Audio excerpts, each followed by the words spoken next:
அதாவது artificial intelligence அப்படின்றது எல்லா ஃபீல்ட்லையும் வந்துருச்சு. நீங்கள் இப்போ ஒரு கோட் அடிக்கிறதுலேருந்து ஒரு மெடிக்கல் விஷயமா நீங்கள் சர்ச் பண்ணுறதுலேருந்து எல்லா விஷயத்துலையும் அந்த artificial intelligence like ChatGPT, Gemini இதெல்லாமே வந்து நம்ம லைஃப்பை புரட்டி போட்டுச்சுன்னு சொல்லலாம்.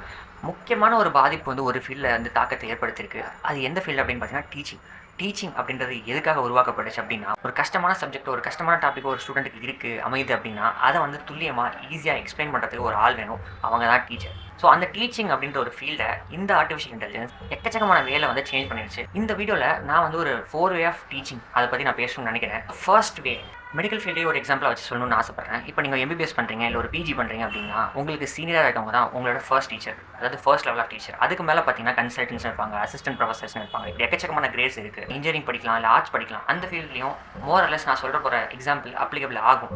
இதெல்லாம் வச்சு அனலைஸ் பண்ணி அல்டிமேட்லி எந்த மோட் ஆஃப் எஜுகேஷன், எந்த மோட் ஆஃப் டீச்சிங் உங்களுக்கு பர்சனலி பிடிக்கும், இதில் அட்வான்டேஜஸ் நிறையா இருக்குது அப்படின்றதெல்லாம் கமெண்ட் செக்ஷனில் நீங்கள் கமெண்ட் பண்ணுங்கள். ஃபர்ஸ்ட் ஆஃப் ஆல், ஒரு குட் ஹியூமன் டீச்சர். நம்மளே சொன்ன மாதிரி இது வந்து மெடிக்கல் ஃபீல்டு வச்சு தான் நான் சொல்கிறேன். இப்போ ஒரு குட் ஹியூமன் டீச்சர், ஒரு சீனியர் டாக்டர் உங்களுக்கு இருக்காங்க, அதாவது உங்களை மென்டர் அப்படின்னா, அவங்க மூலிமா நீங்கள் என்னெல்லாம் கற்றுக்கலாம் அப்படின்னா, ஒரு குட் கிளினிக்கல் ஜட்ஜ்மெண்ட் கற்றுக்கலாம். அதாவது ஒரு பேஷண்ட்டை எப்படி ரிசீவ் பண்ணணும், ஒரு பேஷண்ட்டை எப்படி அப்ரோச் பண்ணணும், ஹிஸ்ட்ரி எப்படி எடுக்கணும், அவங்களோட குறைநிலைகளை எப்படி தீர்க்கணும், எப்படி மெடிசனை சாப்பிட்றதுக்கு அட்வைஸ் பண்ணணும், இப்படி எக்கச்சக்கமான விஷயங்களை நம்ம ஒரு நல்ல டீச்சர் மூலிமா கற்றுக்கலாம். இந்த ரியல் வேர்ல்டு அப்ளிகேஷன் அப்படின்னு சொல்லுவாங்க. அதாவது நீங்கள் வந்து ஒரு ரிச் பர்சன்ட் ஒரு மெடிக்கல் அட்வைஸ் சொல்கிறதும், ஒரு புவர் பர்சன்ட் ஒரு அட்வைஸ் சொல்கிறதுலையும் நிறைய மாற்றங்கள் ஏற்படலாம். இப்போ ரிச் பர்சனால ஈஸியாக வந்து காஸ்ட்லியான ட்ரக்ஸ் எல்லாம் அஃபோர்ட் பண்ண முடியும். அட் சேம் டைம் ஒரு புவர் கையால் அதெல்லாம் அஃபோர்ட் பண்ண முடியாது. ஸோ அவங்களுக்கு ஏற்ற மாதிரி நீங்கள் ரியல் வேர்ல்டு அப்ளிகேஷன் ஆஃப் மெடிசன்ஸும் நீங்கள் ஃபாலோ பண்ணணும், ப்ராக்டிஸ் பண்ணணும். இதெல்லாம் வந்து நீங்கள் புக்கில் கற்றுக்க முடியாது. ஆப்வியஸ்லி இதெல்லாம் வந்து ஒரு ஹியூமன் எக்ஸ்பீரியன்ஸில் மட்டும்தான் கற்றுக்க முடியும். மூணாவது பார்த்தீங்கன்னா கிரைசிஸ் திங்கிங். ஒரு பெரிய ஒரு பிரச்சனை நடக்குது, அதாவது சப்ஜெக்டிவ் கிரைசிஸ்னு சொல்லுவாங்க. ஒருத்தவங்களோட பிரச்சனையும் இன்னொருத்தவங்களோட பிரச்சனை நிறைய விதத்தில் டிஃப்ரெண்ட் ஆகும். There is no one perfect solution for everything.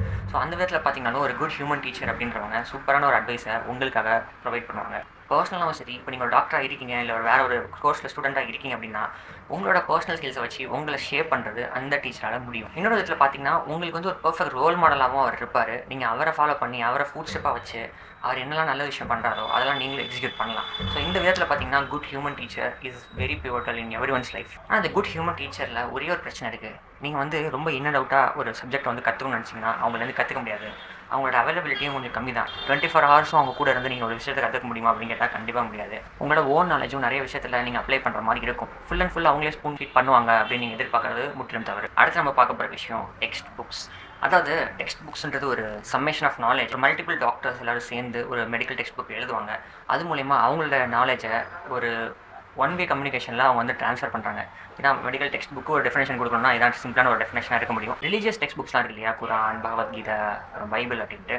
So அதெல்லாம் எப்படி முக்கியமோ ஒரு ரிலீஜனை ஃபாலோ பண்ணுறவங்களுக்கு, அதே மாதிரி ஒரு standard text book. For example, இப்போ நீங்கள் ஒரு மெடிசன் பண்ணுறீங்கன்னா ஹாரிசனு, இப்போ நீங்கள் அனஸ்தீஷியா பண்ணுறீங்கன்னா மில்லர், இப்படி எக்கச்சக்கமான ஸ்டாண்டர்ட் டெக்ஸ்ட் புக்ஸ் இருக்குது. அதை நீங்கள் ஃபாலோ பண்ணிங்கன்னா ஒரு யூனிஃபார்மிட்டி ஆஃப் நாலேஜ் வந்து உங்களுக்கு கண்டிப்பாக எஸ்டாப்ளிஷ் ஆகும். அதாவது ஒரு டீட்டெயிலாக பார்த்தீங்கன்னா ஒரு ஸ்ட்ரக்சர்டு ஒரு ஃபவுண்டேஷனை வந்து இந்த மாதிரி ஸ்டாண்டர்ட் டெக்ஸ்ட் புக்ஸ் கண்டிப்பாக தரும் ஸ்டூடெண்ட்ஸ்க்கு. டெக்ஸ்ட் புக்கில் இருக்கிற இன்ஃபர்மேஷன் எல்லாமே நிறைய டாக்டர்ஸ் கோ த்ரூ பண்ணி ஒரு எவிடன்ஸ் பேஸ்டு இன்ஃபர்மேஷனாக இருக்கும். சவுண்ட் அத்தாரிட்டியாக அந்த இன்ஃபர்மேஷனுக்கு பின்னாடி இருக்கும். நீங்கள் வந்து சொல்லலாம், ஒரு டாக்டரே ஒரு தப்பாக சொன்னால் கூட இந்த டெக்ஸ்ட் புக்கில் வந்து இப்படி இருக்குது சார் அப்படின்னு நீங்கள் வந்து எவிடென்ட்டாக காட்டலாம். ஸோ அந்தளவுக்கு டெக்ஸ்ட் புக்கோட வேல்யூன்றது ஸ்டூடெண்ட்ஸ் மத்தியில் ரொம்ப ஒரு ஃபேமஸான ஒரு விஷயம். ஒரு சிஸ்டமேட்டிக்காக ஒரு மேப் மாதிரியான ஒரு ஃபங்க்ஷனை தான் டெக்ஸ்ட் புக்ஸ் வந்து ப்ளே பண்ணிட்டு ஸ்டூடெண்ட்ஸோட லைஃப்பில். ஆனால் அதில் ஒரு பெரிய ப்ராப்ளம் ட்ராபேக் அப்படின்னா, அதில் வர அப்டேட்ஸ் எல்லாமே கொஞ்சம் ஸ்லோவாக இருக்கும். ஃபார் எக்ஸாம்பிளுக்கு இப்போ ரீசெண்டாக லாஸ்ட் 5 இயர்ஸில் டெக்னாலஜி மூலிமா நிறைய விஷயங்கள் சேஞ்ச் ஆயிடுச்சு இல்லையா. ஆனால் நீங்கள் டெக்ஸ்ட் புக்ஸ், ஸ்டாண்டர்ட் டெக்ஸ்ட் புக்ஸ்லாம் எடுத்து பார்த்தீங்கன்னா அவுடேட்டடாக இருக்கும். சில இன்ஃபர்மேஷன் எல்லாமே இப்போ இருக்கிற கரண்ட் வெதரில் நாட் அப்ளிகபிள் அப்படியா இருக்கும். ரிலீஜியஸ் டெக்ஸ்ட் புக் மாதிரி தான். அதாவது ஒரு 2000 வருஷத்துக்கு முன்னாடி ஒருத்தவங்க எழுதின விஷயங்கள் வந்து இந்த காலத்துக்கு எப்படி அப்ளிகபிளாக இருக்காதோ அதே மாதிரி தான் சில டெக்ஸ்ட் புக்ஸ் வந்து அவுடேட் ஆயிடுச்சு. அதை விட அட்வான்ஸ்டாக மெடிசன் வந்து மாடிஃபை ஆயிடுச்சு. அதை சில பீப்புள் வந்து அக்செப்ட் பண்ண ரெடியாக இல்லை. அதை பற்றி நம்ம இன்னொரு நாள் பேசலாம். இன்னொரு விஷயம் என்னென்னு பார்த்தீங்கன்னா, டெக்ஸ்ட் புக்கில் இது வந்து ஒரு ஒன் வே கம்யூனிகேஷன். ஆல்ரெடி சொன்ன மாதிரி, அதாவது உங்களோட பெர்ஸ்பெக்டிவ் ஆஃப் ஒரு விஷயமோ என்னோட பெர்ஸ்பெக்டிவ் ஆஃப் ஒரு விஷயமோ வேறு மாதிரி இருக்கும். உங்களோட ஃபவுண்டேஷன் வேறு மாதிரி இருக்கும், என்னோட ஃபவுண்டேஷன் வேறு மாதிரி இருக்கலாம். ஸோ அந்த மாதிரி ஆங்கிளில் நீங்கள் திங்க் பண்ணுறீங்க அப்படின்னா இந்த டெக்ஸ்ட் புக் மூலிமா வர நாலேஜ் வந்து ரொம்பவே ஒரு டிஃபிகல்ட் டு காம்ப்ரஹெண்ட். ஒரு பர்சனலைசேஷன் அப்படின்றது இந்த விஷயத்தில் இருக்காது. எல்லாருக்கும் ஒரே மாதிரியான ஒரு போக்கில் அவங்க டீச் பண்ணுவாங்க. அது எல்லாராலையும் அக்செப்ட் பண்ண முடியாது. இப்போ இமீடியட்டாக ஒரு டெக்ஸ்ட் புக் படிக்கிறீங்க, அதில் ரொம்ப டீட்டெயிலாக ஒரு விஷயம் கொடுத்துருக்காங்க, அது உங்களுக்கு சுத்தமாக புரியல, ரொம்ப காம்ப்ளிகேட்டடாக இருக்குது அப்படின்னா அதை கிளாரிஃபை பண்ணுறது ரொம்ப கஷ்டம். அந்த டைமில் ஒரு எக்ஸ்டர்னல் சோர்ஸோட ஹெல்ப் கண்டிப்பாக தேவைப்படும். சில டைமில் பார்த்தீங்கன்னா டெக்ஸ்ட் புக்கோட இன்ஃபர்மேஷனாக ரொம்ப டென்ஸ் ஆகும், ஹார்ட் டு டைஜஸ்டாகவும் இருக்கும். இதெல்லாம் பார்த்தீங்கன்னா டெக்ஸ்ட் புக்கோட ஒரு லிமிடேஷன். ஸோ நெக்ஸ்ட்டு முக்கியமான விஷயத்தை பற்றி பேசிடலாம். ஒரு ஏஐ, அதுவும் ஒரு ஃப்ரெண்ட்லியான ஒரு ஏஐ. அந்த ஏஐ கிட்ட நீங்கள் ஒரு விஷயத்தை கற்றுக்கிறீங்க அப்படின்னா அப்போ என்னெல்லாம் அட்வான்டேஜ் என்னெல்லாம் லிமிடேஷன்ஸ் அப்படின்னு இந்த வீடியோவில் பார்க்கலாம். இன்ஸ்டன்ட் கிளாரிஃபிகேஷன் அப்படின்றது ஒரு பிக்கஸ்ட் அட்வான்டேஜ். இது எந்த ஒரு அதர் சோர்ஸ்லையும் கிடைக்காது, டெக்ஸ்ட் புக்லையும் கிடைக்காது, ஒரு ஹியூமன் டீச்சர்லையும் கிடைக்காது. என்ன அப்படி சொல்கிறேன்னா, இப்போ நீங்கள் கிளாஸில் உட்காந்துறீங்க, ஒரு சில்லியான ஒரு டவுட் வந்து உங்களுக்குள்ள ஓடிட்டே இருக்கும். அதை கேட்டால் மற்ற ஸ்டூடெண்ட்ஸ் நம்மளை ஜட்ஜ் பண்ணுவாங்களா அப்படின்னு சொல்லி பயந்துக்கிட்டு அந்த டவுட்டை கேட்காமலே இருப்பீங்க. அது மூலயமா உங்களோட ஃபவுண்டேஷன் ஸ்ட்ராங் ஆகாது, அது மூலயமா அந்த டவுட்டு கிளியர் ஆகாது, கடைசியில் ரோட்டில் நீங்கள் நம்ம எக்ஸிக்யூட் பண்ணுவோம். ஸோ இந்த மாதிரி மிஸ்டேக்ஸ்லாம் வந்து ஏஐ கூட கண்டிப்பாக நடக்காது. நீங்கள் என்ன வேணாலும் கேளுங்க கொஸ்டின், அது இன்ஸ்டன்ட்டாக அதை கிளாரிஃபை பண்ணிவிடும். அதே மாதிரி ஒரு கான்செப்ட் வந்து ரொம்ப டிஃபிகல்ட்டாக சில பேர் எக்ஸ்பிளைன் பண்ணுவாங்க, அது அவங்களோட டெண்டன்சி. அதே மாதிரி டெக்ஸ்ட் புக்லேயும் சரி, சில டெக்ஸ்ட் புக் வந்து ரொம்ப காம்ப்ளிகேட் பண்ணி தான் ஒரு விஷயத்தை எக்ஸ்பிளைன் பண்ணும். ஆனால் ஏஐ கிட்ட நீங்கள் போகிறீங்க அப்படின்னா ரொம்ப சிம்பிளிஃபை பண்ணி ஒரு இன்ஃபர்மேஷன் உங்கள்கிட்ட ப்ரொவைட் பண்ணும். டெக்ஸ்ட் புக்கில் பார்த்தீங்கன்னா ஒரு ஸ்டாண்டர்ட் எக்ஸ்ப்ளனேஷன் இருக்கும், அதே மாதிரி டீச்சர்ஸ் பார்த்தீங்கன்னா ஒரு ஸ்டாண்டர்ட் வே ஆஃப் எக்ஸ்ப்ளனேஷன் வச்சிருப்பாங்க.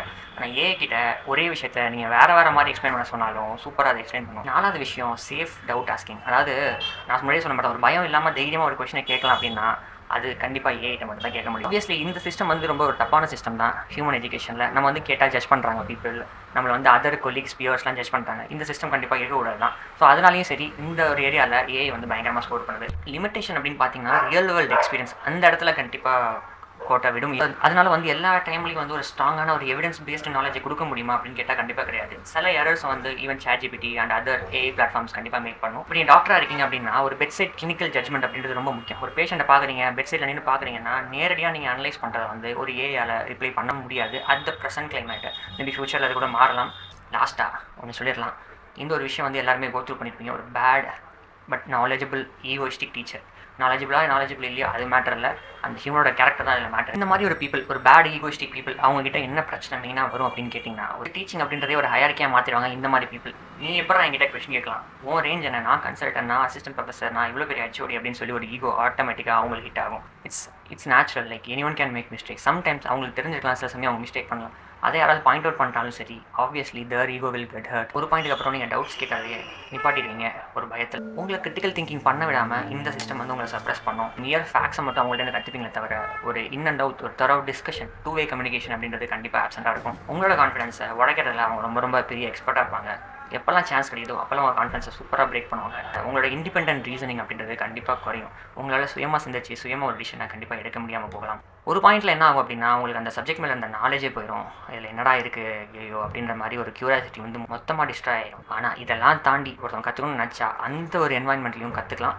லேர்னிங் அப்படின்றத யாராலையும் ஸ்டாப் பண்ண முடியாது. அவங்க நினைக்கலாம் இவன் கற்றுக்கூடாது அப்படின்ட்டு, ஆனால் நம்மளுக்கு அந்த தேர்ஸ்ட் இருக்குது நாலேஜுக்கு அப்படின்னா கண்டிப்பாக அதை ஓவர் கம் பண்ணி நம்ம அவங்களோட ஒரு பெரிய ஆளாக ஃப்யூச்சரில் ஆகலாம். நான் சொன்ன மாதிரி ஒரு 4 மோட்ஸ் ஆஃப் டீச்சிங் இருக்குது. ஒரு பேட் டீச்சர், ஒரு குட் டீச்சர், ஒரு ஏஐ டீச்சர், ஒரு book as a teacher.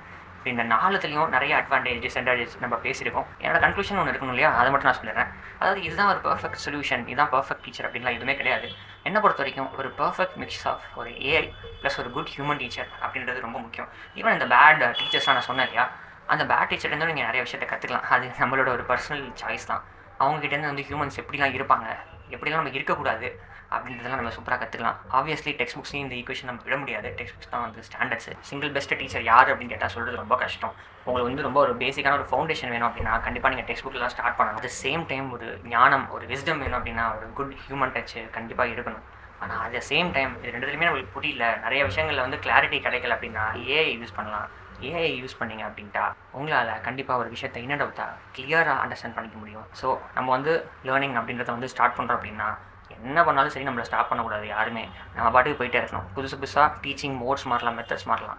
But ultimately நம்மளோட லேர்னிங் மட்டும் எப்பயுமே ஸ்டாப் ஆகக்கூடாது. பர்சனலி இதையும் தாண்டி உங்களுக்கு இந்த விஷயத்து மூலிமா நிறையா கற்றுக்கிட்டேன். இந்த 4 way of method of teaching நான் சொன்னேன் இல்லையா, இதில் உங்களுக்கு பர்சனலி எது பிடிச்சிருந்துச்சு, எதில் நீங்கள் அதிகமாக லாபம் அடைஞ்சிங்க அப்படின்றத எனக்கு இந்த கமெண்ட் செக்ஷனில் தெரிவிங்க. Tata, bye bye.